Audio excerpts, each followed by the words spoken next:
Okay, सो Imola grand pre हो गई। शायद F1 में अगले कुछ सालों के लिए ये लास्ट इमोला ग्रां प्री थी। अगर वैसा रहेगा तो फिर क्या वीकेंड था ये दोस्तों।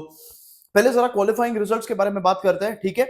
Q1 में आउट होने वाले ड्राइवर्स थे यूकी सुनोडा 20th position, 19th 18th Oliver बेयरमैन और एस्टेबान ओकॉन हास के लिए, 17th position Nico हुल्केनबर्ग, 16th position Liam Lawson.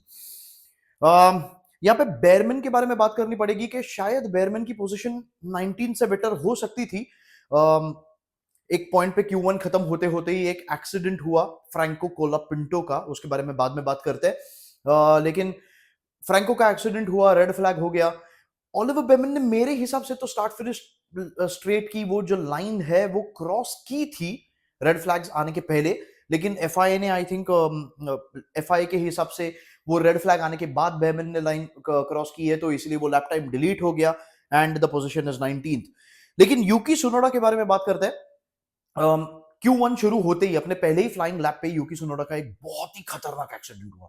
मतलब मुझे हमने बात की थी 1994 के इमोला ग्रां प्री के बारे में, मुझे थोड़ी उसकी याद आई। एक टर्न पे टेम्परेलर शिकेन ही था आई थिंक, और थोड़ा ज्यादा ही कर्व ले लिया यूकी सुनोडा ने, गाड़ी पे कंट्रोल छूट गया, गाड़ी स्पिन आउट होते हुए टायर बैरियर्स को जाके टकराई। इंपैक्ट इतना ज्यादा था, गाड़ी हवा में उछाली गई, ऑलमोस्ट ऑडियंस सेक्शन में जाने वाली थी, लेकिन वहां पे फेंसिंग था, फेंसिंग से टकराई, फिर से ट्रैक के साइड पे उल्टी ग्रेवल पे गिरी और बाद में एक और चक्कर लगा के अपने पहियों पे गिरी। अभी ये बहुत ही खतरनाक एक्सीडेंट था, देखने के बाद थोड़ा डर लगा। मैंने जैसे बोला कि वो रूबिन्स बैरिकेलो के एक्सीडेंट की याद आई मुझे ये देखने के बाद। लेकिन फॉर्चुनेटली एक्सीडेंट के बाद अपने ही दम पे, अपनी ताकत से यूकी सुनोडा गाड़ी में से खुद बाहर निकला, अपने पैरों से चलते हुए मेडिकल गाड़ी में गया। ऑफ कोर्स मेडिकल सेंटर में जाना पड़ता है, ये रूल है ऐसे एक्सीडेंट के बाद मेडिकल सेंटर में जाके प्रॉपर चेकअप कर लेना। सारे टेस्ट हुए और रिजल्ट ये था कि यूकी सुनोडा को कोई इंजरी नहीं थी, वो सेफ एंड साउंड संडे के रेस के लिए फिट। लेकिन यहां पे मैं ये कहना चाहता हूं कि हैट्स ऑफ एफआईए, F1, इसमें जो कोई भी सेफ्टी और ड्राइवर सिक्योरिटी के लिए जो कुछ भी किया गया है पिछले कुछ सालों में, टायर बैरियर्स, वो फेंसिंग।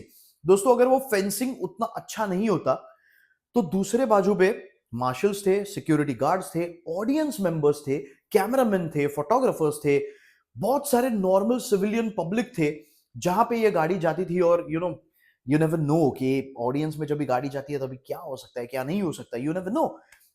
तो yes, the tyre barriers, the fencing, driver के गाड़ी गाड़ी में ड्राइवर के ऊपर वो जो कोन जो होता है, वो ड्राइवर के ऊपर होने वाला वो हेलो, इन सारी चीजों में जो काम किया गया है और इन सारी चीजों का इंपॉर्टेंस मेरे ख्याल से इस एक्सीडेंट में पता चला कि ऐसे एक्सीडेंट के बाद ड्राइवर को कुछ नहीं हुआ, driver was safe and sound. हाँ ठीक है, द पोजीशन वाज 20th यूकी सुनोडा, लेकिन एटलीस्ट मतलब he was safe and sound is the biggest thing, और ऑफ कोर्स रेस में पार्टिसिपेट कर सकता था। अभी Q1 एंड हुआ फ्रैंको कोलापिंटो के एक्सीडेंट की वजह से। फ्रैंको कोलापिंटो, अल्पीन में जैक डूहन आउट, फ्रैंको कोलापिंटो इन। सो और ऐसा सुना ही दे रहा है कि फ्रैंको को सिर्फ 5 रेसेस का कॉन्ट्रैक्ट है। अभी फ्रैंको भी जाना जाता है अपने एक्सीडेंट्स के लिए। मतलब पिछले साल ऑफ कोर्स विलियम्स में बहुत ही अच्छा परफॉर्मेंस, बहुत ही अच्छे रिजल्ट्स, इसके लिए भी जाना गया है, लेकिन एक्सीडेंट्स भी उतने ही हुए थे। तो 5 रेसेस के कॉन्ट्रैक्ट पे, जहां पे ऑफ कोर्स लास्ट ईयर उसको रेस सीट मिलनी चाहिए, ये सब लोगों का एक पॉपुलर ओपिनियन था कि फ्रैंको के पास सीट होनी चाहिए, वो अभी मिली है। लेकिन अगर सिर्फ 5 रेसेस का कॉन्ट्रैक्ट है तो फिर ये एक्सीडेंट्स नहीं चलेंगे। So I think first weekend back in an F1 car, पहला वीकेंड 2025 में अल्पीन में, it's almost like a short chance but a second chance for Franco. वहां पे हाँ मतलब Q1 से तो क्वालिफाई कर गया बंदा, लेकिन सोचो कि अगर एक्सीडेंट नहीं होता तो फिर Q2 में उसका परफॉर्मेंस क्या होता था। क्योंकि ऑफ कोर्स Q1 के एंडिंग में एक्सीडेंट, गाड़ी इतने जल्दी रिपेयर नहीं हो सकती। Q2 में 15th position Franco Colapinto, 14th position Gabriel Bortoleto. Not a bad result, at least in the qualifying, है ना। F2 में he holds the track record for this track. तो 14th position is not too bad, especially for a Kick F1 Sauber team, Stake F1 Kick Sauber team, क्या नाम है यार इस team का। 13th position Andrea Kimi Antonelli, home hero, home protege, you know Italian driver, the youngest driver on the grid, I think. पहली अपनी home grand pre Mercedes में 13th position. Okay, 13th position Kimi Antonelli, 12th position Lewis Hamilton और 11th position Charles Leclerc, the Ferrari boys, the home team. So basically Italians के लिए ये इतना अच्छा result नहीं है. 11th, 12th and 13th. 11th और 12th of course the home team Ferrari, 13th the home hero Andrea Kimi Antonelli. I think ये तीनों का प्रॉब्लम क्या हुआ ना, इमोला में पिरेली ने C6 टायर लाया है. C6 उनका सबसे सॉफ्टेस्ट टायर है.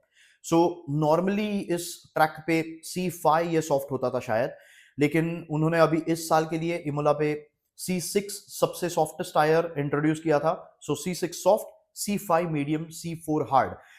और C6 ये बहुत ही अजीब टायर था. मतलब ऑफ कोर्स फास्ट था, शायद उतना फास्ट नहीं, बात करेंगे Q3 के बारे में, लेकिन शायद उतना फास्ट नहीं, लेकिन बहुत ट्रिकी था ये टायर.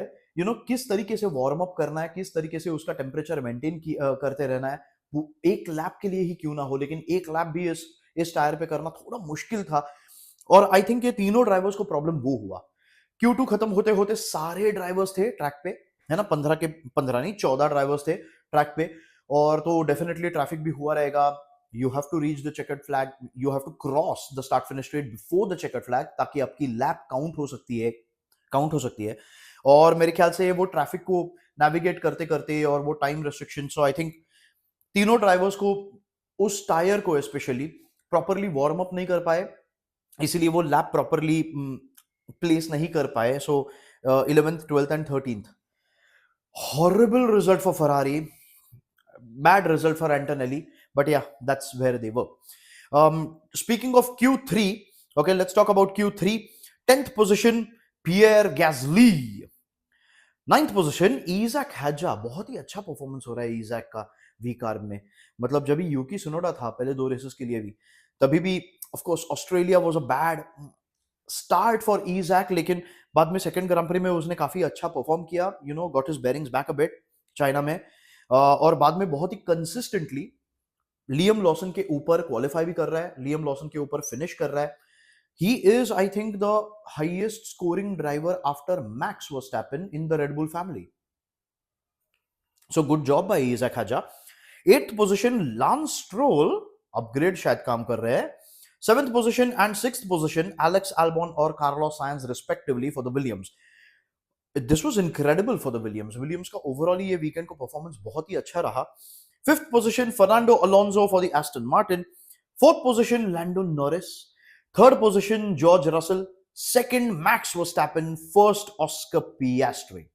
अभी तो मैं क्यों बोल रहा हूं कि C6 सॉफ्ट टायर ये उतना फास्ट था या नहीं. P5 फर्नांडो अलोंसो और P3 जॉर्ज रसल, इन दोनों ने अपनी फाइनल फ्लाइंग लैप जो थी वो मीडियम टायर्स पे डाली. It wasn't the softs. So I don't understand कि ये C6 सुपर सॉफ्ट लाके क्या एग्जैक्टली करने वाला पिरेली या फिर FI, what are they thinking of. देखिए क्या है ना, और ये सब हो रहा है क्योंकि environmental constraints, they are thinking about the environment कि टायर्स कुछ ज्यादा ही यूटिलाइज नहीं होने चाहिए. जो भी टायर्स ला रहे हैं वो डिसेंट परफॉर्मेंस भी होना चाहिए, डिसेंट ड्यूरेबिलिटी भी होनी चाहिए. सो C6 और C5 में पेस वाइज उतना डिफरेंस आई गेस दिखता नहीं, लेकिन ऑब्वियसली C6 की लाइफ बहुत ही कम है. So I don't understand the point of the C6. But anyway, Fernando Alonso, यहां पे टाइमिंग्स बता देता हूं आपको. Fernando Alonso 1 minute 15 seconds 0.431, okay, 1 minute 15.431 seconds. George Russell 1 minute 14.807. P3 यानी कि P3 और P5 में ऑलमोस्ट 0.6 ऑफ अ सेकेंड का डिफरेंस. ऑलमोस्ट नहीं, हाँ उतना ही, 0.63 समथिंग ऑफ अ सेकेंड का डिफरेंस. मतलब आधे सेकेंड से ज्यादा डिफरेंस P3 और P5 में. बीच में है लैंडो नॉरिस, और लैंडो नॉरिस की लैप थी सॉफ्ट टायर्स पे, and the lap time is 1 minute 14.962. मतलब जॉर्ज रसल से almost 1.15 of a second slower than George Russell, 1.5 tenth slower than George Russell. Lando Norris 2024 में लैंडो नॉरिस की ये strength थी, at least अपने टीममेट के ऊपर, ऑस्कर पियास्ट्री के ऊपर, कि वो क्वालिफाइंग में बहुत ही अच्छा परफॉर्मेंस करता था। तो इसलिए क्वालिफाइंग में he used to get a very good position, and then it was pretty clear, then the difference between them on track used to be daylight, you know. So अभी Lando Norris की mentality, अभी Lando Norris का confidence, या फिर Lando Norris के ऊपर जो pressure है वो नजर आ रहा है, क्योंकि अभी क्वालिफाइंग जो उसकी स्ट्रेंथ हुआ करती थी वहां पे भी अभी बंदा गलतियां करने लगा है। Just could not hook up the lap वापस।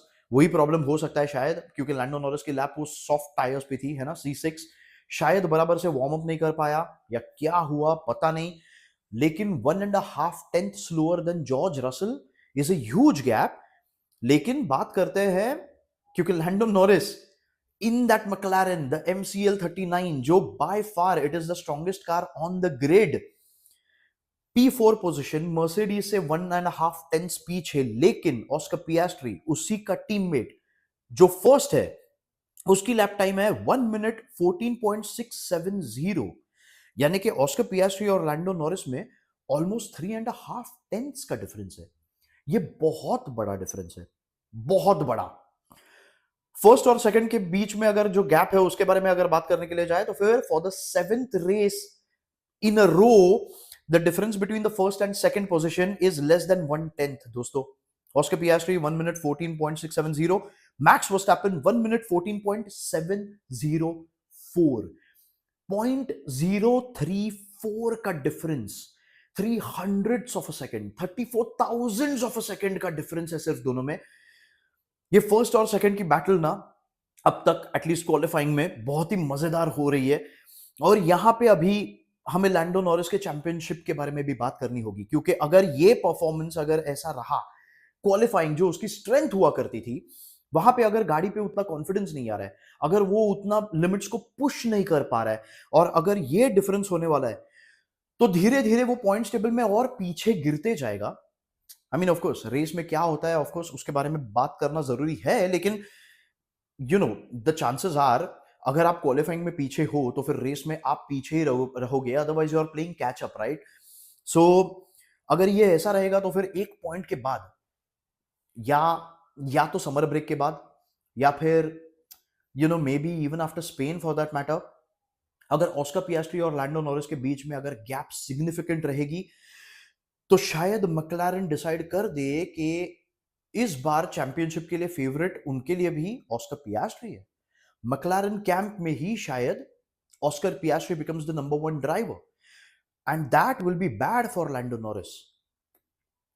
Oscar Piastri, he is on fire, on fire। क्या लैप डाली है बंदे ने। ओके, मैक्स वर्स्टैपेन ने भी बहुत ही बढ़िया लैप डाली थी क्वालिफाइंग की, बहुत ही बढ़िया, वेरी फास्ट, लेकिन अपनी फाइनल फ्लाइंग लैप पे ऑस्कर पियास्ट्री निकला।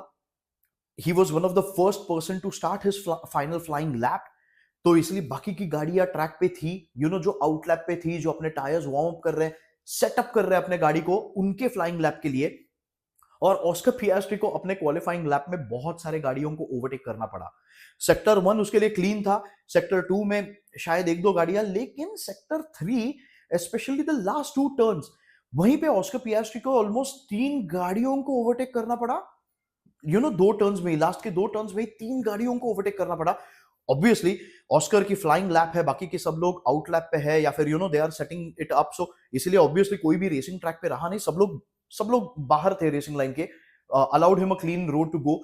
लेकिन फिर भी थोड़ा बहुत तो टाइम लॉस होता है, may be a time loss of at least a 10th of a second, and that's huge, right. मतलब फर्स्ट और सेकंड की गैप अगर 34,000 ऑफ अ सेकंड है, तो 1/10 of a second is a big difference. So I think Oscar की lap इससे भी fast हो सकती थी, लेकिन जो भी लैप आई वो उतनी काफी थी P1 के लिए, and it was a fantastic lap considering उसको कितने ओवरटेक्स करने पड़े। So that was the qualifying. अभी रेस की शुरुआत बहुत ही इंटरेस्टिंग होने वाली थी, क्योंकि first position Oscar Piastri on the left of the track, right hand side पे मैक्स वर्स्टैपेन सेकंड, उसके पीछे लेफ्ट हैंड साइड पे जॉर्ज रसल, और उसके पीछे राइट हैंड साइड पे लैंडो नॉरिस। अभी लैंडो नॉरिस के बारे में ये तो कह सकते हैं हम लोग कि जैसे पिछले साल क्वालिफाइंग एक स्ट्रेंथ थी जो अब भी नहीं है, लेकिन पिछले साल लैंडो नॉरिस का एक वीकनेस हुआ करता था, which was the race start. You know बहुत सारे रेसेस में पोल पोजीशन होने के बावजूद लैप पॉइंट खत्म हो रही है और लैंडो नॉरिस फर्स्ट नहीं है। ये बहुत बार देखने मिला लास्ट ईयर, लेकिन इस साल कंसिस्टेंटली लैंडो नॉरिस की रेस स्टार्ट बहुत ही अच्छी हो रही है। अभी या तो लैंडो नॉरिस ने अपने रेस क्राफ्ट पे काम किया है, ऑब्वियसली किया ही होगा, and not to mention the McLaren is also better now. McLaren के टायर टेम्परेचर्स, टायर मेंटेन, तो फॉर्मेशन लैप में ही गाड़ी अपने टायर्स को काफी अच्छा हीटअप कर लेती है और ऑप्टिमम टेम्परेचर पे कर लेती है, ज्यादा नहीं कम नहीं। सो ऑब्वियसली डेवलपमेंट दोनों साइड पे हुई है, प्रोग्रेस दोनों साइड पे हुई है। तो रेस स्टार्ट बहुत ही इंटरेस्टिंग है क्योंकि ऑस्कर मैक्लारेन में अच्छे स्टार्ट ले रहा है फिलहाल। मैक्स वर्स्टैपेन रेड बुल थोड़ा स्ट्रगल कर रही है। देख रहे हैं हम लोग पिछले कुछ रेसेस में कि मैक्स वर्स्टैपेन का रिएक्शन टाइम मैच हो या ना हो, या फिर अच्छा हो या ना हो, लेकिन फर्स्ट गियर से सेकंड गियर में जैसे ही गाड़ी जाती है ना रेडबुल, तो वो गियर चेंज करने के बाद ही गाड़ी को एक व्हील स्पिन मिल रहा है। सो उस रेडबुल में रेस स्टार्ट करना बहुत ही डिफिकल्ट हो रहा है मैक्स वर्स्टैपेन को, of course compared to the McLaren, otherwise he still getting a good start. George Russell is known for his good starts, he gets a very good start of the racing line of the grid, और Lando Norris. तो ये चारों है start में, और ये race start बहुत ही इंटरेस्टिंग होने वाली थी। वैसे ही हुआ। Oscar Piastri got a very good start, Max Verstappen not good. George Russell की स्टार्ट बहुत ही अमेजिंग थी, बहुत ही अमेजिंग। मतलब ऑस्कर पियास्ट्री ने सोचा होगा मैक्स को डिफेंड करने के बारे में, लेकिन आई थिंक ऑस्कर पियास्ट्री ने मिरर्स में देखा कि जॉर्ज रसल को बहुत ही बढ़िया स्टार्ट मिली है और वो डिफेंड करने लगा। वरना एक पॉइंट ऐसा था जब भी जॉर्ज रसल को actually he came so close to Oscar Piastri कि उसको एक्सेलरेटर थोड़ा छोड़ना पड़ा, he had to lift off a bit, कि ताकि जाके वरना वो जाके टकरा देता ऑस्कर पियास्ट्री को पीछे से। सो जॉर्ज रसल की स्टार्ट बहुत ही अच्छी थी, कंट्रोल करना पड़ा उसे। Lando Norris got a good start, लेकिन इस सब में Max Verstappen got a horrible start, horrible. P1, P2, P3 telemetry अगर देखे तो फिर एक पॉइंट पे, मतलब टर्न 1 आने के पहले Max Verstappen almost George Russell के भी पीछे चला गया था। So it was Oscar Piastri first, George Russell second, Max Verstappen third.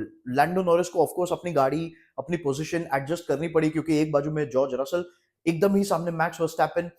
So Lando Norris was P4, but Max Verstappen had fallen down to P3 before the turn 1, and then came the turn 1। दोस्तों ये इस Imola grand pre में जो कुछ भी हुआ है lap 1 turn 1 पे, इसके बारे में F1 दुनिया आगे के कुछ आने वाले सालों के लिए बात करेगी। It is the best, if not one of the best, the best overtaking manoeuvres of lap 1 turn 1। It is one of the best overtaking maneuvers ever। Max Verstappen split second decision, देख रहा है कि Oscar पियास्ट्री और George Russell दोनों ही track के left में है, left turn है, so obviously they are on the inside of the turn, तो उनको ऑब्वियसली थोड़ा जल्दी ब्रेक करना पड़ेगा। टर्न पे भी उनकी स्पीड थोड़ी कम रहेगी। ये ऑफ कोर्स ये प्लान्ड नहीं था। मैक्स वर्स्टैपेन ने बाद में अपने प्रेस इंटरव्यूज में, मीडिया इवेंट्स में बताया कि ये प्लान्ड नहीं था। कमेंटेटर्स बोल रहे थे कि शायद, मतलब मैक्स को भी पता नहीं था कि वो कुछ ऐसा करने वाला है, लेकिन in a split second, this is the racing instinct, the pure bred racer that Max Verstappen is. दोस्तों जैसे ही उसने नोटिस किया कि ऑस्कर पियास्ट्री ने एक्सेलरेटर से लिफ्ट ऑफ किया है, वो रेडी हो रहा है टर्न 1 के लिए, max Verstappen just stayed on the accelerator. Max Verstappen ने स्पीड, मतलब वो स्पीड कंटिन्यू किया, बहुत जितना लेट हो सके उतना late braking manoeuvre, excellent control गाड़ी पे, जिसके वजह से एपेक्स पे भी, मतलब being on the dirty side of the track, लेकिन फिर भी कहां से ग्रिप ढूंढी है मैक्स वर्स्टैपेन ने पता नहीं, लेकिन एपेक्स पे he was in front of Oscar Piastri. मतलब आप सोचो, टर्न 1 के पहले बंदा P3 है, टर्न 1 के एपेक्स पे ही बंदा P1 हो जाता है। And the difference in speed, apex पे मैक्स वर्स्टैपन की स्पीड ऑस्कर पियास्ट्री से 30 किलोमीटर पर आवर ज्यादा थी, ज्यादा। This was an incredible move. Oscar Piastri was caught napping. मतलब ऑस्कर पियास्ट्री, उसने भी अपने इंटरव्यूज में बताया कि वो एक्सपेक्ट भी नहीं कर रहा था मैक्स वर्स्टैपन रहेगा। I am pretty sure Oscar Piastri अपने मिरर्स में देख रहा है, जॉर्ज रसल को डिफेंड कर रहा है, उसको दिख रहा है कि टर्न 1 आ रहा है, he lifts off, he gets ready, hits the apex, और अभी जब भी वो स्टीयरिंग व्हील घुमाने जाने वाला है, क्योंकि ये शीकेन है ना, तो लेफ्ट के बाद राइट है, जैसे वो स्टीयरिंग व्हील घुमाने जाने वाला है राइट पे, और उसकी नजर जाती है और वहां पे मैक्स वर्स्टैपन है। It was because it was that quick guys, it was a split second move, it was a blink and miss move, and it was incredible. ये कंट्रोल, ये इंस्टिंक्ट, ये थॉट प्रोसेस, ये mentality, ये वजह है Max Verstappen is the 4 time world drivers champion. ये वजह है मैक्स वर्स्टैपन अभी भी रेसेस के लिए, रेसेस जीतने का हकदार है, जब भी उसके पास सबसे फास्टेस्ट गाड़ी नहीं है। And it is just incredible. ये थी रेस स्टार्ट। बाद में ऑफ कोर्स एक वर्चुअल सेफ्टी कार भी आई, एक सेफ्टी कार भी आई। वर्चुअल सेफ्टी कार जिसमें मैक्स वर्स्टैपन को थोड़ा एडवांटेज मिला, इन द सेंस अगर मैक्स वर्स्टैपन फर्स्ट है, लैंडो नॉरिस सेकंड, और उन दोनों के बीच में गैप 8.5-9 सेकंड की होगी। लैंडो नॉरिस ने पहले पिट किया, फिर वर्चुअल सेफ्टी कार आई, और वर्चुअल सेफ्टी कार में मैक्स वर्स्टैपन ने पिट स्टॉप लिया। So obviously normal pit stop 28 seconds का होता है, लेकिन वर्चुअल सेफ्टी कार या फिर सेफ्टी कार में वो ही पिट स्टॉप 18 सेकंड्स में खत्म हो जाता है। तो ये 10 सेकंड का एडवांटेज मिला मैक्स वर्स्टैपन को।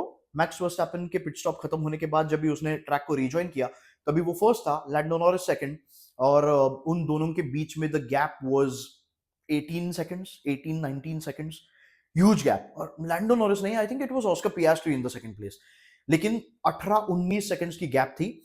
सो big difference. Virtual safety car भी आई, सेफ्टी कार भी आई। वर्चुअल सेफ्टी कार आई जब भी एस्टेबान ओकॉन क्रैश आउट हो गया, क्रैश आउट नहीं, लेकिन the car suddenly lost power, और आंद्रिया किमी एंटोनेली भी, उसके भी गाड़ी के की अचानक पावर ही चली गई, तो उसको भी गाड़ी पार्क करनी पड़ी। उसने जब भी गाड़ी पार्क की तभी सेफ्टी कार आई प्रॉपर। सेफ्टी कार की रीस्टार्ट वगैरह बहुत ही रूटीन था। Max Verstappen was still leading, and I don't know, Max Verstappen just ran away after the safety car.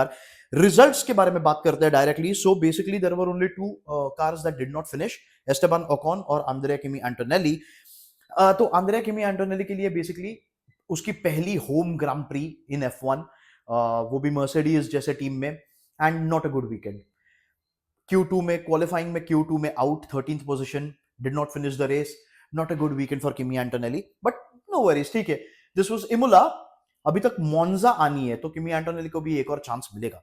18th position Gabriel बोर्टोलेटो, again वो किक सॉबर में performance उतना है नहीं, लेकिन वापस एक और बंदा जो ये वर्चुअल सेफ्टी कार के बीच में फंस गया। 17th Oliver Bearman, 16th Franco Colapinto. Franco Colapinto के लिए नॉट अ गुड वीकेंड, पहला weekend back in an F1 car for Alpine with only 5 races to go, not a good weekend. 15th position Lance stroll, चलो अच्छी शुरुआत हो गई थी, Q3 में क्वालिफाई किया था बंदे ने, लेकिन एस्टन मार्टिन का प्रॉब्लम हुआ, अगेन अनलकी ठहरे एस्टन मार्टिन भी।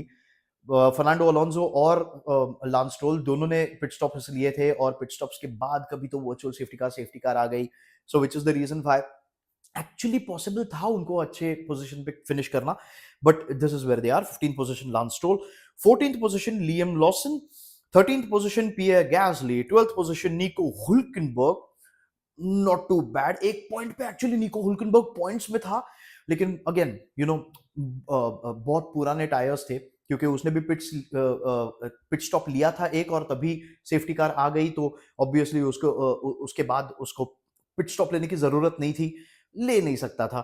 11th पोजीशन फर्नांडो अलोंसो, एक पॉइंट था जब एक्चुअली फर्नांडो अलोंसो वाज 14, और कुछ 8 या 9 लैप्स ही बचे थे, तो 8-9 लैप्स में फर्नांडो अलोंसो ने 4 ओवरटेक्स मार के at least he came 11, very narrowly missing out on points में the 10th position Yuki सुनोडा।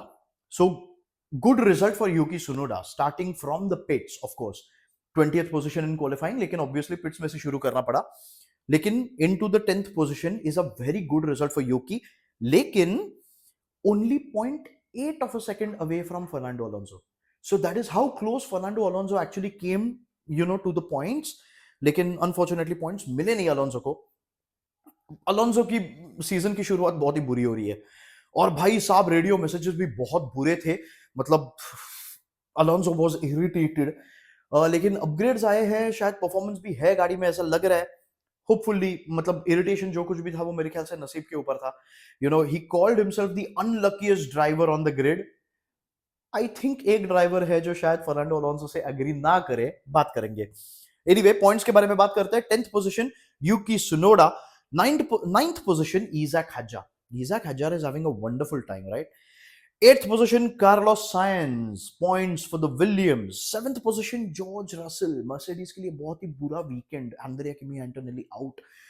George Russell को somehow रेस स्टार्ट बहुत अच्छी थी, लेकिन बाद में रेस में कुछ भी जॉर्ज रसल के हिसाब से नहीं हुआ. गाड़ी में पेस नहीं था, टायर्स बहुत ही जल्दी डिग्रेड हो रहे थे, और वो सेफ्टी कार के रीस्टार्ट के बाद भी जॉर्ज रसल के पास टायर्स नहीं थे, सो ऑब्वियसली वो पीछे गिरते गया. 6th position Charles Leclerc. वो बंदा जो शायद फर्नांडो अलोंसो को थोड़ा उसके साथ शायद आर्ग्यू करेगा कि कौन है ग्रिड पे सबसे अनलकीएस्ट ड्राइवर, और मेरा भी कहना शायद ये है कि Charles Leclerc is the unluckiest driver. Actually Charles Leclerc के लिए ओके फाइन, इसके बारे में बात करते हैं, लेकिन ऊपर के रिजल्ट्स बता देता हूं पहले. 6th position Charles Leclerc. 5th position Alex Albon. Fantastic result for Williams and fantastic result for Alex. 4th position Lewis Hamilton for the Ferrari. 3rd position Oscar Piastri. 2nd position Lando Norris. 1st position Max Verstappen. अभी Ferrari के बारे में पहले तो mention कर लेते हैं. 4th position Lewis Hamilton. 6th position Charles Leclerc. सबसे पहली बात, फरारी ने एक चीज बहुत ही अच्छी की कि रेस में उन्होंने अपने ड्राइवर्स की स्ट्रैटेजी स्प्लिट की. Thank you Ferrari. Thank you for showing that you guys have a strategic brain. 11th Charles Leclerc, 12th Lewis Hamilton. दोनों अगर टॉप 10 के बाहर है तो ऑब्वियसली स्ट्रैटेजी स्प्लिट करनी चाहिए. फरारी ने किया. चार्ल्स लेक्लर्क के पास थे मीडियम टायर्स, लुइस हैमिल्टन के पास थे हार्ड टायर्स. ओके. एक और स्ट्रेटेजिक मास्टर स्ट्रोक था फरारी का. उन्होंने चार्ल्स लेक्लर्क को बहुत ही जल्दी पिट्स में बुलाया. मीडियम टायर्स से हार्ड टायर्स पे चला गया बंदा, and man oh man Charles Leclerc was flying later on. Of course pit stop के बाद चार्ल्स लेक्लर्क कुछ वापस 13th 14th 15th पोजीशन पे था शायद, लेकिन उसका पेस इतना अच्छा था कि उसके पेस को देख के मैक्लारेन ने भी सोचा पिट स्टॉप लेना चाहिए, और मैक्लारेन ने ऑस्कर पियास्ट्री जो 2nd पोजीशन पे था उसको पिट्स में बुला लिया और उसको भी हार्ड टायर्स दे दिए, और बाद में ऑस्कर पियास्ट्री भी was flying. लेकिन ऑफ कोर्स पिट स्टॉप्स के बाद दोनों ड्राइवर्स काइंड ऑफ ट्रैफिक में बाहर आए. पेस तो था, क्लीन एयर में फास्टेस्ट लैप सेट कर रहे थे दोनों. जब भी ओवरटेक करना पड़ता था, एक एक लैप में ओवरटेक कर रहे हैं. ऑफ कोर्स ऑस्कर पियास्ट्री तो कर रहा था. एक पॉइंट पे ऑस्कर पियास्ट्री जेन्युइनली 4 या 5 लैप्स के लिए हर एक लैप में एक एक गाड़ी को ओवरटेक करते जा रहा है. The pace in that McLaren is tremendous, और ऑस्कर पियास्ट्री जिस तरीके से कंट्रोल कर पा रहे हैं उस गाड़ी को, इट इज अमेजिंग. जेन्युइनली कुछ बहुत अच्छी रेसिंग एक्शन दी चार्ल्स लेक्लर्क और ऑस्कर पियास्ट्री ने, जब भी वो उन सारे मिडफील्ड टीम्स को जब भी ओवरटेक करते करते करते जब भी आगे बढ़ रहे थे. It was brilliant to watch, absolutely brilliant to watch. So yes, good decision by Ferrari, Charles Leclerc का early pit stop. Good decision by Ferrari, split strategies, जिसकी वजह से लुइस हैमिल्टन काफी देर के लिए ट्रैक पे रहा. वो एक डीआरएस ट्रेन बन गई थी. जॉर्ज रसल पीछे, लैंडो नॉरिस पीछे, आई थिंक इट वाज इज़ैक हजार, और हजार के पीछे आई थिंक लुइस हैमिल्टन. ओ नहीं, इज़ैक हजार के पीछे किमी एंटोनेली के पीछे लुइस हैमिल्टन. ये इज़ैक हजार, किमी एंटोनेली और लुइस हैमिल्टन, ये डीआरएस ट्रेन जो बन गई थी, मतलब 61 लैप्स के रेस में से आई थिंक एक 40 lapse at least, 35 lapse at least, Louis Hamilton को किमी एंटोनेली के रियर विंग के अलावा बाकी कुछ दिख नहीं रहा था. लेकिन लुइस Hamilton stayed on track. Radio communication बहुत इंटरेस्टिंग था, बहुत इंटरेस्टिंग. मतलब यूजुअली फरारी का टीम रेडियो ऐसा होता है ना कि ड्राइवर कुछ तो बोलता है कि मुझे ये महसूस नहीं हो रहा है, या फिर मुझे यहाँ पे स्पीड चाहिए, मुझे मैं गियर शिफ्टिंग में प्रॉब्लम हो रहा है, the car is completely unbalanced, और टीम टीम का सिर्फ एक वन वर्ड रिप्लाई आता है, अंडरस्टूड, या फिर कभी कभी थ्री वर्ड रिप्लाई आता है, we are checking, you know. तो ये कम्युनिकेशन बहुत इंटरेस्टिंग था। लुइस हैमिल्टन ने कुछ तो अपने स्ट्रैटेजी के बारे में बोला कि अगर, I think he was stuck behind Kimi Antonelli for a very long time, तो इसलिए आई थिंक उसने कहा कि अगर अंडरकट के बारे में सोचते हैं ओवरटेक के लिए या फिर पोजीशन के बारे में वगैरह। और टीम ने बहुत ही अच्छी बात थी कि टीम ने भी उसको रिप्लाई दिया लुइस हैमिल्टन को कि we do not suggest that, और हम लोग जो अपना ओरिजिनल प्लान है उससे उसको अभी भी नजरअंदाज नहीं कर रहे हैं, हमें नहीं लगता कि उसके चांसेस कम है। जिसके ऊपर लुइस हैमिल्टन का बहुत ही डिसाइसिव वन वर्ड रिप्लाई था, understood. It was brilliant, the communication, I loved it. As a Ferrari fan I felt really good, I felt like wow. And the result is there, the result is there. Hard tyres पे काफी अच्छी लंबी stint थी Lewis Hamilton की, came into the pits, got new tyres, came back on track, वापस Kimi Antonelli के पीछे। लेकिन fortune favours the brave. So एस्टेबान Ocon तो ऑलरेडी उसकी गाड़ी ऑलरेडी रिटायर हो चुकी थी, उसके बाद ही मेरे ख्याल से किमी एंटोनेली की गाड़ी रिटायर हो गई, फिर से एक सेफ्टी कार आई, और सेफ्टी कार के टाइम पे अभी शार्ल्स लेक्लर्क के पास कोई नए टायर्स थे नहीं। ऑब्वियसली ऑलमोस्ट सारे गाड़ियों ने I think two stop strategies की, लेकिन शार्ल्स लेक्लर्क के पास एक्स्ट्रा सेट ऑफ टायर्स थे नहीं, तो इसलिए वो पिट स्टॉप नहीं ले पाया, लेकिन लुइस हैमिल्टन ले पाया।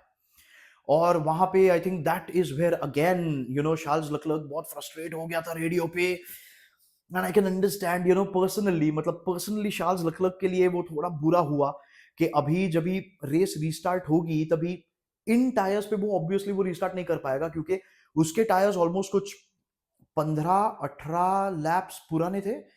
सो he was on track, I think in the fourth position with the hard tyres, और उसके पीछे था Alex Albon with I think the medium tyres and fresh medium tyres, और उसके पीछे Lewis Hamilton with fresh tyres again. So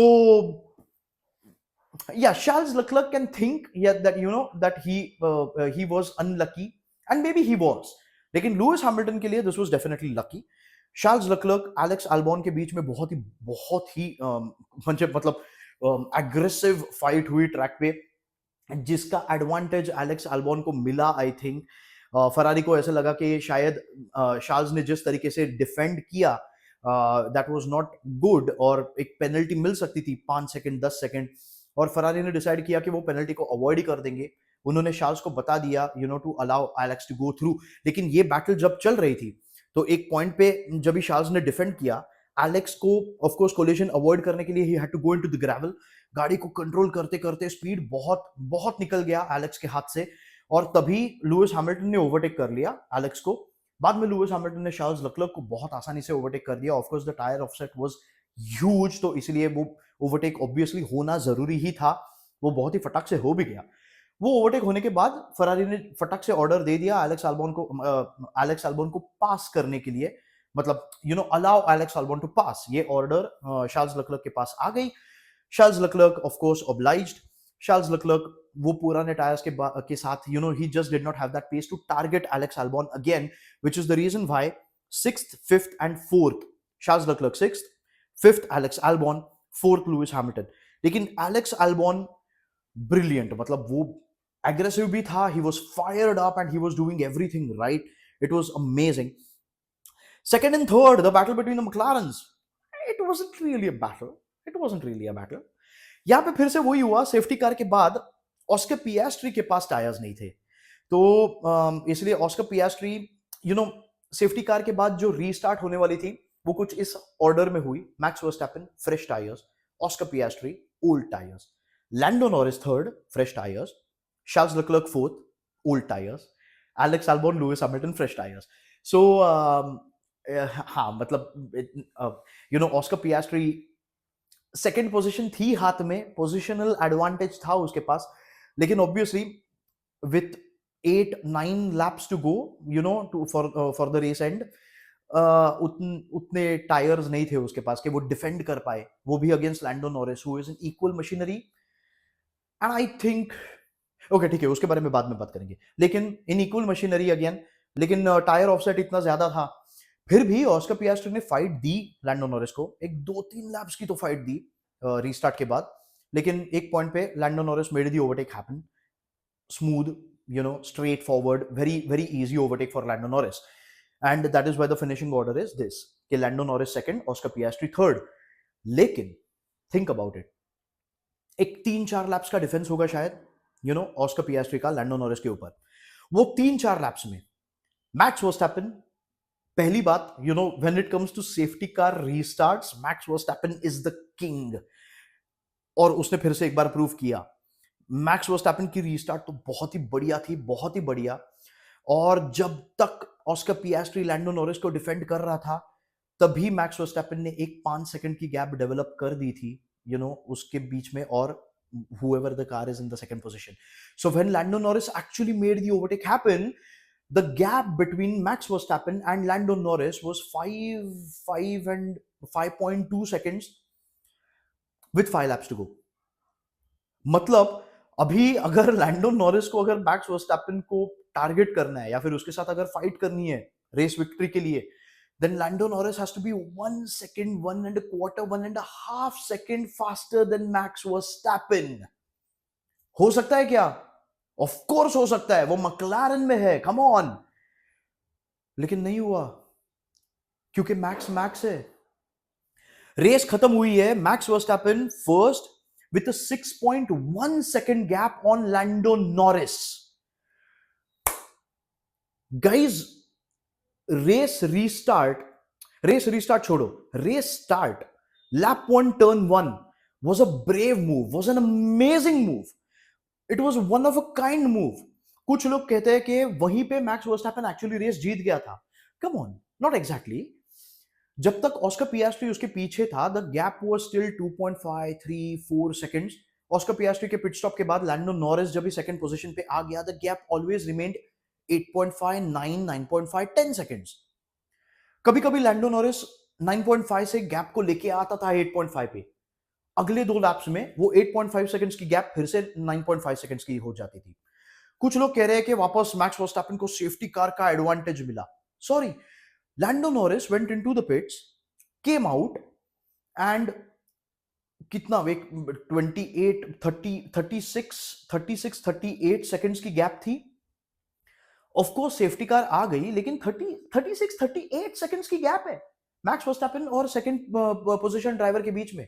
this is a free pit stop दोस्तों। हाँ, max Verstappen पिट्स में जाने के बाद जब वो बाहर आएगा, तभी दोनों के बीच में गैप कुछ 7 सेकंड, 8 सेकंड होगी शायद। वर्चुअल सेफ्टी कार के वजह से वो 7-8 सेकंड्स की गैप 18 सेकंड्स की थी। ये एडवांटेज मिला मैक्स वर्स्टैपेन को, दैट्स इट। 18 सेकंड की गैप, 7-8 सेकंड्स की गैप। ओके, अभी ये एडवांटेज मिला, ये हम बात कर सकते हैं अगर वर्चुअल सेफ्टी कार खत्म होने के बाद जब फिर से रेसिंग शुरू हुआ, तब ये 18 सेकंड की गैप अगर 8, 9, 7 सेकंड पे अगर आ जाती, तो हम कहते कि जो सेकंड पोजीशन पे ड्राइवर था वो इतना फास्ट था कि अगर 10 सेकंड रिकवर कर लिए, अगर ये 7-8 सेकंड की गैप रहती जैसे नॉर्मल कंडीशंस में होनी चाहिए थी, तो शायद we would have seen a battle for the first position, the lead of the race. लेकिन वैसे हुआ नहीं। वर्चुअल सेफ्टी कार के बाद जब ये रेसिंग वापस रिज्यूम हुआ, सेफ्टी कार आने तक the gap was always a constant 18.8, 19.2, 19.5 seconds। बाद में सेफ्टी कार आई, Lando Norris came into the pits, Oscar Piastri obviously नहीं आया पिट्स में, मैक्स वर्स्टैपेन पिट्स में आ गया वापस। ये एक फ्री पिट स्टॉप था, ठीक है, 18 सेकंड का पिट स्टॉप होता है वर्चुअल सेफ्टी कार के टाइम पे। सो ये मैक्स वर्स्टैपेन को फिर से एक फ्री पिट स्टॉप मिला, और यहां पे शायद मैक्स वर्स्टैपेन और जो सेकंड पोजीशन ड्राइवर है, in this case it would have been Oscar Piastri, लेकिन पुराने टायर्स के साथ, तो यहां पे एनीवे इन दोनों ड्राइवर्स के बीच में गैप हो जाती थी एक 7 second, 8 second, 9 second, maybe even 10 second, I don't exactly remember. Lando Norris और या समवेयर अराउंड 10 सेकंड्स, क्योंकि Lando Norris I think was 18, 19 seconds behind Max. Oscar was a further 10 seconds behind Lando. So honestly speaking, ये safety car के pit stop के बाद, मतलब अगर ये वर्चुअल सेफ्टी कार होती तो max Verstappen would still have come out track पे आने के बाद, पिट स्टॉप खत्म होके ट्रैक पे आने के बाद वो गैप फिर भी 10-12 सेकंड की रहनी ही चाहिए थी बिटवीन मैक्स एंड ऑस्कर। लेकिन ये सेफ्टी कार थी, तो वो सारा वो जो गैप जो डेवलप की थी वो सारा एडवांटेज खत्म हो गया और सेफ्टी कार के पीछे मैक्स, ऑस्कर, लैंडो। ओके, तो मैक्स को कोई एडवांटेज नहीं मिला। लेकिन आप ये सोचो कि वो McLaren, which is supposed to be the best car on the grid right now, and it has these two really strong drivers, Oscar Piastri, Lando Norris। दोनों में से फर्स्ट ड्राइवर कौन है, सेकंड ड्राइवर कौन है, अभी हमें पता नहीं। जैक ब्राउन कहते हैं कि उन्हें वैसा कोई चूज ही नहीं करना है, first driver second driver. He wants the best man to win। Okay, so you have the best car, you have these two really good drivers in the car। इस पैकेज को भी मैक्स वर्स्टैपेन डिफीट कर रहा है अपने Red Bull में। दोस्तों, आपको ये एक्सेप्ट करना ही होगा अभी कि max Verstappen is again doing a legendary job in that car, a legendary job. और हाँ, अभी अभी बहुत सारे रेसिंग कम्युनिटी, F1 कम्युनिटी के लोग अभी ये एक्सेप्ट करने लगे हैं कि max Verstappen is doing something incredible. और अभी यहां पे मुझे एक्चुअली एक सवाल पूछना है, McLaren, is it the fastest car anymore? Is it the best car on the grid anymore? Spain के बारे में हमने बात की थी ना कि स्पेन बहुत इंटरेस्टिंग होने वाला है क्योंकि एक टेक्निकल डायरेक्टिव आने वाला है which is related to the flexi wings. Similarly Imola के पहले एफआईए ने एक टेक्निकल डायरेक्टिव लाया था which talks about the materials used in brakes. Okay, अभी मैक्लारेन गाड़ी की एक चीज कुछ ऐसी हो रही है, एक बहुत ही एक सीक्रेट है मैक्लारेन गाड़ी में कि उनके टायर्स इतने अच्छे से मेंटेन कैसे होते हैं यार, प्रिजर्व कैसे होते हैं। वो प्रॉपरली हीट अप होते हैं, वो टेम्परेचर ज्यादा लूज नहीं करते अगर गाड़ी बहुत स्लो जा रही है तो, वो ज्यादा हीट अप नहीं होते अगर गाड़ी बहुत ज्यादा भाग रही है तो, ब्रेक्स में कोई इश्यू नहीं होता, कुछ नहीं होता। मतलब रेडबुल ने बहुत कुछ थियरीज पेश की है यार एफआईए के समोर, एफआईए के समोर, सॉरी थोड़ा मैं मराठी बीच बीच में आ जाता है, एफआईए के सामने बहुत सारे थियरीज रेडबुल ने पेश की है कि मैक्लारेन कुछ पानी भर रहा है अपने टायर्स में वगैरह वगैरह। ये अभी ये जेन्युइनली मुझे समझ नहीं आता। चलो, मैक्लारेन ट्रोल भी कर रही है रेडबुल के इन सारी चीजों के ऊपर, लेकिन एफआईए ने इमोला के पहले एक टेक्निकल डायरेक्टिव लॉन्च किया जो कुछ ब्रेक्स और वो जो पूरा एक जो ब्रेक असेंबली और ब्रेक सेटअप जो रहता है गाड़ी का, उसमें इस्तेमाल किए जाने वाले मटेरियल्स के बारे में बात करते हैं।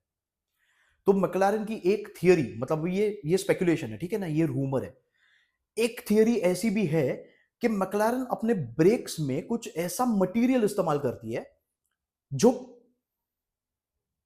जो फेज मटेरियल है, फेजिंग मटेरियल, थोड़ा बहुत प्लाज्मा की तरह, कि हीट आने के बाद वो हीट को वो एब्जॉर्ब कर लेता है, अपना फेस बदल देता है, सॉलिड से शायद लिक्विड बन जाता है या फिर प्लाज्मा बन जाता है, वो हीट को ज्यादा एब्जॉर्ब करता है, वो टायर्स की भी हीट ज्यादा एब्जॉर्ब कर सकता है, वगैरह वगैरह वगैरह। तो ऐसे कुछ तो किसी मटेरियल के बारे में कुछ तो एक अफवाह फैल चुकी है, किसी ने तो कुछ तो बोला है। ये कितना सच है और कितना झूठ, ये कुछ बात नहीं कर सकते क्योंकि ये एक्चुअली ना बहुत फैंटेसी लगता है, ये साइंस फिक्शन लगता है, F1 में चलने वाला साइंस फिक्शन। लेकिन टेक्नोलॉजिकल डेवलपमेंट्स और thinking out of the box, थोड़ा लूप होल का एडवांटेज लेना, ये भी F1 में चलता है। सो मैक्लारेन जिस तरीके से फिलहाल फ्लेक्सी विंग्स का एडवांटेज ले रही है, अगर कहीं पे तो एक लूप होल रहेगा कि आप कोई तो एक मटेरियल इस्तेमाल कर नहीं सकते, ये क्लियर कट अगर लिखा नहीं होगा रूल्स में, लॉज में, और मैक्लारेन अगर उसका एडवांटेज ले रही हो तो कुछ कह नहीं सकते। लेकिन ये हुआ इधर, ठीक है ना, इमोला पे ये डेफिनेटली हुआ। मैक्लारेन के टायर्स ये शायद मैक्स और रेडबुल के टायर्स से थोड़े ज्यादा जल्दी डिग्रेड हुए, परफॉर्मेंस शायद थोड़ी जल्दी थोड़ी चली गई टायर्स में से, ऐसा लग रहा है। क्योंकि ऑस्कर पियास्ट्री बहुत ही जल्दी, मतलब चार्ल्स लेक्लर्क ने जब भी पिट स्टॉप लिया तभी ऑस्कर पियास्ट्री आई थिंक बात कर रहा था पिट स्टॉप के बारे में, जिसके वजह से उसको बहुत ही जल्दी पिट स्टॉप के लिए बुलाया गया। और हर बार हर पिट स्टॉप के पहले अगर देखा जाए तो फिर लैंडो नॉरिस ने मैक्स वर्स्टैपन से पहले पिट्स में पिट स्टॉप लिया. He came into the pits before Max Verstappen every single time. इसीलिए तो मैक्स वर्स्टैपन को फ्री पिट स्टॉप मिला, उतनी गैप मिली. सो शायद मैक्लारेन के टायर्स थोड़े जल्दी डिग्रेड हुए क्या, शायद थोड़ा परफॉर्मेंस निकल गया क्या टायर्स में से मैक्लारेन का. Did that happen because of this technical directive? I don't know. Anyway, that's that about McLaren. ये अगर इफेक्ट अगर इमोला में हुआ है तो अब मुझे ये देखने में बहुत दिलचस्पी है यार कि स्पेन में क्या होने वाला है. जब भी वो स्पेन का टेक्निकल डायरेक्टिव जब भी आता है ना, वो फ्लेक्सी विंग्स से रिलेटेड, जिसका बहुत बड़ा एडवांटेज ले रहा है मैक्लारेन अपेरेंटली, तो वो डायरेक्टिव जब भी आता है तभी वो मैक्लारेन गाड़ी किस स्टेट में होने वाली है, उसका परफॉर्मेंस एग्जैक्टली कहां पे है, ये देखने में मुझे बहुत दिलचस्पी है. और स्पेन के लिए सिर्फ 2 हफ्ते बचे हैं, इसलिए मैं रुक भी नहीं सकता.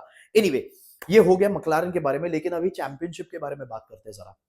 अभी इस रेस का रिजल्ट है Max Verstappen first, Lando Norris second. So Max Verstappen first 25 points, Lando Norris second 18 points, Oscar Piastri third 15 points. अभी चैंपियनशिप कुछ इस हिसाब से है, स्पेशली द ड्राइवर्स चैंपियनशिप. हम ड्राइवर्स चैंपियनशिप के बारे में ही बात करते हैं. अभी भी लीडर है ऑस्कर पियास्ट्री विथ 146 पॉइंट्स. उसके 13 पॉइंट्स पीछे है लैंडो नॉरिस विथ 133. और उसके मतलब लैंडो नॉरिस से सिर्फ 9 पॉइंट्स पीछे है मैक्स वर्स्टैपन विथ 124. मतलब ऑस्कर पियास्ट्री और मैक्स वर्स्टैपन के बीच में सिर्फ 22 पॉइंट्स की गैप है. तो अगर एक रेस अगर ऐसी आ जाती है ना, जब ये ऑस्कर पियास्ट्री रेस फिनिश नहीं करता और मैक्स वर्स्टैपन जीत जाता है, तो मैक्स वर्स्टैपन चैंपियनशिप में ऑस्कर पियास्ट्री को ओवरटेक कर लेता है भाई साहब. ये मैक्स वर्स्टैपन ने अपने आप को अभी भी चैंपियनशिप के कंटेंशन में कैसे रखा है, ये मुझे समझ नहीं आ रहा है. कुछ कुछ रेसेस में ऑफ कोर्स क्वालिफाइंग में बहुत ही मतलब परफॉर्म कर कर ही लेता है बंदा, रेस में रिजल्ट्स भी लेके आ रहा है. And that is the consistency that is making Max Verstappen one of the greatest right now. One of the greatest. मतलब आप, and we've already started comparing him with people like, of course, Lewis Hamilton, yes, Michael Schumacher, Jim Clark, Alain Prost, Ayrton Senna, Sterling Moss. इन सारे लोगों के साथ compare करने लगे हैं हम मैक्स वर्स्टैपन को. और मैक्स वर्स्टैपन ये डे इन डे आउट करता है. मैक्स वर्स्टैपन फ्राइडे को जब भी गाड़ी में बैठता है और रेस ट्रैक पे आता है प्रैक्टिस सेशंस के बाद, उसका परफॉर्मेंस बहुत बुरा होता है उस गाड़ी में, या फिर गाड़ी का परफॉर्मेंस बुरा होता है, जो कुछ भी है, बाद में वो टीम के साथ किस तरीके से कम्युनिकेट करता है, किस तरीके के साथ मैक्स वर्स्टैपन और रेड बुल डेटा टेलीमेट्री इन सारी चीजों को देख के, उनमें से गाड़ी को समझ के, उनमें जो कुछ भी चेंजेस करने. ऑफ कोर्स कुछ कुछ ट्रैक्स में वो नहीं होता, लेकिन कुछ कुछ ट्रैक्स में जैसे जापान, जैसे इमोला, और स्पेशली जापान इमोला जहां पे ड्राइवर स्किल्स दिखते हैं, वहां पे मैक्स वर्स्टैपन डिलीवर करता है. ये मैक्स वर्स्टैपन जो डे इन डे आउट करता है, this is incredible. And I think this is the challenge, right? मतलब ये सिर्फ इमोला है. अभी आने वाले वीकेंड में होगी मोनाको रेस, मोनाको ग्रां प्री. उसके अगले वाले वीकेंड को होगी स्पेन, जहां पे वो टेक्निकल डायरेक्टिव आएगा. अगर मैक्लारेन की का स्ट्रेंथ, मैक्लारेन का परफॉर्मेंस अगर स्पेन के रेस के साथ साथ अगर गिर जाए, वहां से अगर McLaren is not the best car, it is not 0.8 0.9 of a second faster than everybody else, then Max Verstappen and Red Bull still have a chance. Red Bull के पास कंस्ट्रक्टर्स चैंपियनशिप के लिए कितना चांस है, कितना scope है, ये तो मुझे नहीं पता, क्योंकि यूकी सुनोडा ओके यार, बंदा परफॉर्म कर रहा है, he started from the pit lane. जो कुछ भी हो, क्या वर्चुअल सेफ्टी कार आई, सेफ्टी कार आई, बाकी सारे वो चीजें हुए, मतलब पिट स्टॉप्स और ये वो वगैरह वगैरह. लेकिन फिर भी यूकी सुनोडा फिनिश 10th, लेकिन उसके और मैक्स वर्स्टैपन के बीच में 26.5 सेकेंड्स की गैप थी. और समझो कि ये गैप वो सेफ्टी कार के बाद थी. अगर सेफ्टी कार नहीं आती तो यूकी सुनोडा कहां पे था? तो हमें इतना तो पता है कि रेड बुल अपने अपने दूसरे गाड़ी पे ज्यादा फोकस नहीं कर रही है. ओके, जो कुछ भी डेवलप्ड पार्ट्स है, जो कुछ भी पार्ट्स ऐसे है कि जिसके ऊपर से स्पीड बढ़ सकती है, परफॉर्मेंस बेहतर हो सकती है, वो मैक्स की गाड़ी पे जाती है। यूकी सुनोडा को मैक्स की गाड़ी पे जो पहले पार्ट्स थे वो सारे यूकी सुनोडा को बाद में मिलते हैं। It is a very smart work by red bull. Cost cutting भी हो रही है इसमें, दो दो पार्ट्स बनाने की जरूरत नहीं है, एक पार्ट बन गया और एक बार गाड़ी पे चलाओ, फिर उसके बाद उसे शिफ्ट करो दूसरे गाड़ी पे, पहले गाड़ी को अपग्रेडेड पार्ट्स दो वगैरह वगैरह। रेड बुल वो तो बहुत ही स्मार्ट डिसीजन कर रही है क्योंकि ऑफ कोर्स उनको मैक्स वर्स्टैपेन को गाड़ी देना जरूरी है। um, एक जो थियरी है ना वो अल्पिन ओलिवर ओक्स, तो वो शायद यहां पे कहीं पे तो प्ले में आती है। रेडबुल के जो थाई पार्टनर्स है उन्होंने क्रिश्चियन हॉर्नर को एक अल्टीमेट वार्निंग दी है कि समर ब्रेक तक दिखाओ भाई साहब, आप गाड़ी को इंप्रूव कर सकते हो। क्योंकि of course Christian Horner Red Bull जब भी शुरू हुई रेडबुल रेसिंग तभी से इस टीम के टीम प्रिंसिपल है, लेकिन तब से लेके आज तक अब तक जोनाथन व्हीटली, रॉब मार्शल, एड्रियन न्यूवी, ऐसे बहुत इंपॉर्टेंट स्टाफ मेंबर्स टीम को छोड़ के चले गए हैं। क्रिश्चियन हॉर्नर नहीं गए, लेकिन वो सारे स्टाफ मेंबर्स छोड़ के गए और उसके बाद हुआ कुछ यूं कि गाड़ी का परफॉर्मेंस गिर गया है। तो अभी जो थाई पार्टनर्स है ना, जिन्होंने पहले बहुत सपोर्ट किया क्रिश्चियन हॉर्नर को, वो अब बोल रहे हैं कि भाई बाकी कोई भी आए, कोई भी छोड़ के चले जाए, हमें फर्क नहीं पड़ता, आप हमें चैंपियनशिप जीता सकते हो या नहीं, ये प्रूव करो हमारे लिए वो इंपॉर्टेंट है। And I think that is the challenge for Christian Horner. Imola weekend was a very good weekend for Christian Horner as well, क्योंकि ये जीत बहुत जरूरी थी। समर ब्रेक और 7 रेसेस के बाद है। सोचो कि 7 रेसेस के बाद अगर गाड़ी अभी भी चैंपियनशिप जीतने के लायक नहीं है, ऐसा ही अगर पिक्चर हो, then there is a possibility that next year Christian Horner may not be the team principal at Red Bull. And you know what? ये न्यूज, ये अपडेट, ये F1 की दुनिया में पता है। एक रूमर है कि ओलिवर ओक्स ने अब भी अल्पिन छोड़ी है क्योंकि मे बी अगर क्रिश्चियन हॉर्नर नेक्स्ट साल रेडबुल के टीम प्रिंसिपल नहीं होंगे तो ओलिवर ओक्स रेडबुल के टीम प्रिंसिपल बन जाएंगे। Crazy, it is crazy. I think इन सारी चीजों के ऊपर हम स्पेन ग्रां प्री के पहले वापस एक बार बात करते हैं, क्योंकि तभी वो टेक्निकल डायरेक्टिव वगैरह वगैरह, मैक्लारेन का परफॉर्मेंस कैसा है, क्या है, ये सब हमें देखने मिलेगा, ये सारी चीजें थोड़ी पता चलेगी, तो उसके ऊपर तभी बात करते हैं। Imola grand prix was fantastic. और ये कभी कभी मुझे लगता है कि ये कुछ ट्रैक्स है जो ड्राइवर क्या कर सकता है, ये जब जो दिखाते हैं ना, लेकिन इस रेस के पास अगले कुछ सालों के लिए कॉन्ट्रैक्ट है नहीं। लेकिन here is hoping that Imola will make a comeback very quickly.